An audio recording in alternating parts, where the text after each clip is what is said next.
स्कंध चौथा अध्याय 13वा. ध्रुव वंशाचे वर्णन व अंगराजाचे चरित्र. सूत म्हणतात, शौनका मैत्रेय मुनींनी वर्णन केलेला ध्रुवाचा विष्णुपदावर आरूढ होण्याचा वृत्तांत ऐकून विदुराच्या हृदयात भगवान विष्णूंच्या भक्तीचा उद्रेक झाला आणि त्याने पुन्हा मैत्रेयांना प्रश्न विचारण्यास प्रारंभ केला. विदुराने विचारले, भगवत परायण मुने, हे प्रचेता कोण होते? कोणाचे पुत्र होते? कोणाच्या वंशामध्ये प्रसिद्ध होते? आणि त्यांनी कोठे यज्ञ केला होता? भगवंतांच्या दर्शनामुळे नारद परम भागवत आहेत असे मी मानतो. त्यांनी पांच रात्र ग्रंथाची निर्मिती करून श्रीहरींच्या पूजा पद्धती रूप क्रिया योगाचा उपदेश केला आहे.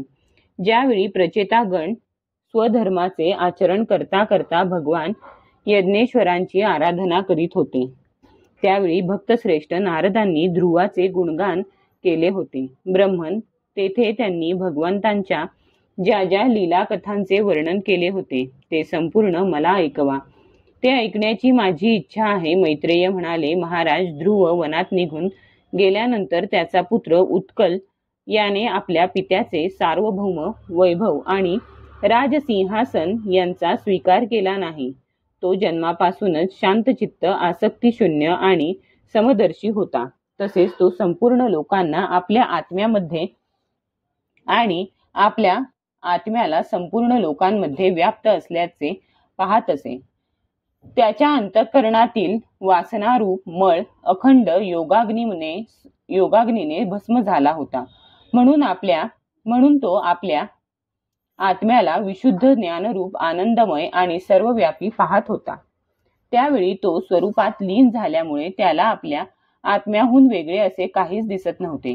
तो अज्ञानी लोकांना रस्त्यात मंद आगीप्रमाणे मूर्ख, आंधळा, बहिरा, वेडा किंवा मुका वाटत होता.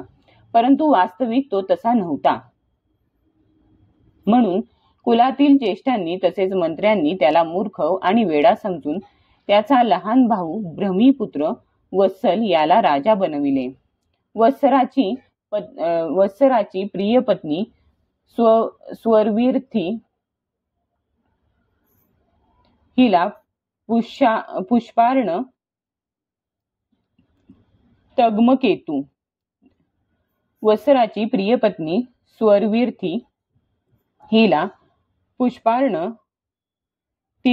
तिग्मकेतू, ईश, ऊर्ज, वसु आणि जय नावाचे 6 पुत्र झाले. पुष्पार्णाला प्रभा दिवस आणि दोषा रात्र नावाच्या 2 पत्न्या होत्या. त्यांपैकी प्रभेला प्राप्त सकाळ, मध्यदिन, दुपार आणि सायं असे 3 पुत्र झाले. दोषाला प्रदोष, तिन्ही सांज, निशित, मध्यरात्र आणि व्युष्ट पहाट असे 3 पुत्र झाले. व्युष्टाला पत्नी पुष्करिणी पासून सर्वतेज सूर्य नावाचा पुत्र झाला. त्यालाच आकुती नावाच्या पत्नीपासून चक्षु नावाचा पुत्र झाला. चाक्षुष मन्वत्तरामध्ये तोच मनु झाला. चक्षु मनुची पत्नी नडवला हिला पुरु, कुत्स, त्रित, द्युम्न, सत्यवान, रुत, व्रत, अग्निष्टोम, अतिरात्र, प्रद्युम्न, शिबी आणि उल्मुख असे 12 सत्वगुणी पुत्र झाले. त्यांपैकी उल्मुखाला पत्नी पुष्करिणी पासून अंग, सुमना, ख्याती, क्रतू, अंगिरा आणि गय असे 6 पुत्र झाले. अंगाची पत्नी सुनीथाने क्रूरकर्मा वेन याला जन्म दिला. त्याच्या दुष्टपणामुळे उद्विग्न होऊन राजश्री अंग नगर सोडून निघून गेला. विदुरा मुनींनी रागाने वेनाला शाप दिला आणि त्यांच्या वाणीरूप वज्राने जेव्हा तो मरण पावला तेव्हा कोणीच राजा नसल्याने चोर दरोडेखोरांचा प्रजेला फार त्रास होऊ लागला. हे पाहून त्यांनी वेनाच्या उजव्या हाताचे मंथन केले. त्यापासून भगवान विष्णूंचा अंशावतार आदी सम्राट महाराज पृथू प्रगट झाला. विदुराने विचारले, ब्रह्मन, महाराज, अंग मोठा शील संपन्न सज्जन ब्राह्मण भक्त आणि महात्मा होता. अशा अंगाला वेनासारखा दुष्ट पुत्र कसा झाला, ज्यामुळे दुःखी होऊन त्याला नगर सोडावे लागले. धर्मज्ञ मुनीश्वरांनी शापरूप ब्रह्मदंडाचा प्रयोग करावा. असा राजदंड धारण करणाऱ्या वेनाचा तरी कोणता अपराध होता. राजा आपल्या अंगी 8 लोकपालांचे तेज धारण करीत असतो, म्हणून प्रजापालक राजाने काहीही पाप केले तरी सुद्धा प्रजेने त्याचा तिरस्कार करू नये. ब्रह्मन, आपण भूत भविष्य काळातील गोष्टी जाणणाऱ्यांमध्ये सर्वश्रेष्ठ आहात, म्हणून आपण श्रद्धाळू भक्त अशा मला सुनीताचा पुत्र वेन याची सर्व कृत्ये सांगावीत. मैत्रेय म्हणतात, विदुरा, एकदा राजश्री अंगाने अश्वमेध महायज्ञ केला. तेव्हा वेदज्ञ ब्राह्मणांनी आवाहन करूनही त्या यज्ञात आपला भाग घेण्यासाठी देव आले नाहीत. तेव्हा ऋत्विज आश्चर्यचकित होऊन यजमान अंगाला म्हणाले, राजन, आम्ही आहुतींच्या रूपाने जे घृत इत्यादी पदार्थ हवन करीत आहोत त्याचा देव स्वीकार करीत नाहीत. राजा, आपली होम सामग्री दूषित नाही, कारण आपण ती मोठ्या श्रद्धेने जमविली आहे. तसेच वेद मंत्र सुद्धा कोणत्याही प्रकारे बलहीन नाहीत, कारण त्यांचा प्रयोग करणारे ऋत्विज यज्ञ करणाऱ्याला आवश्यक अशा सर्व नियमांचे पूर्णपणे पालन करीत आहेत. या यज्ञात देवांचा जरासाही अपराध झाल्याचे आम्हाला दिसत नाही. असे असतानाही कर्माध्यक्ष देव स्वतःचा भार का बरे घेत नाहीत? मैत्रेय म्हणतात, ऋत्विजांचे म्हणणे ऐकल्यानंतर यजमान अंगाला फार वाईट वाटले. त्याने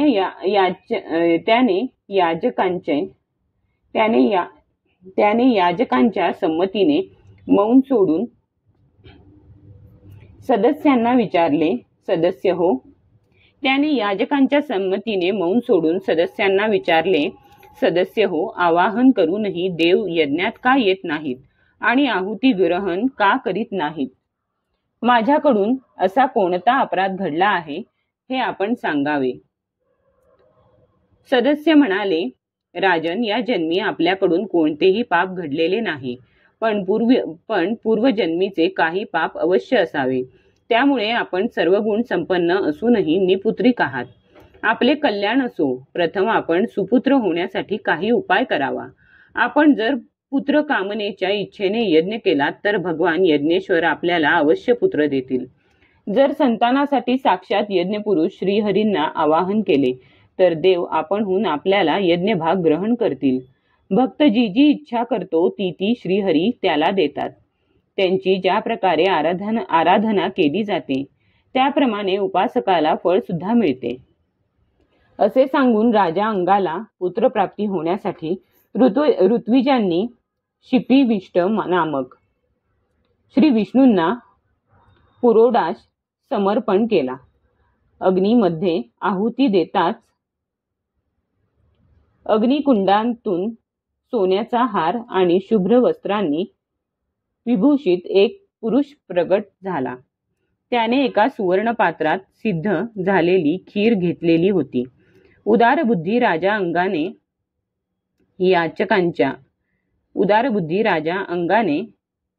याजकांच्या अनुमतीने आपल्या उंजळीत ती खीर घेतली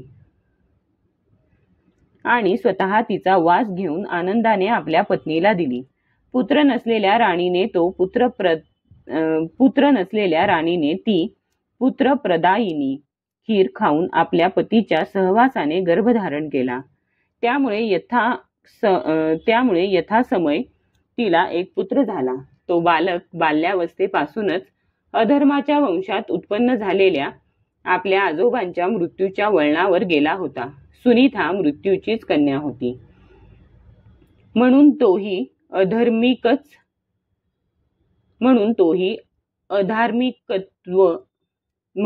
अधार्मिकच झाला.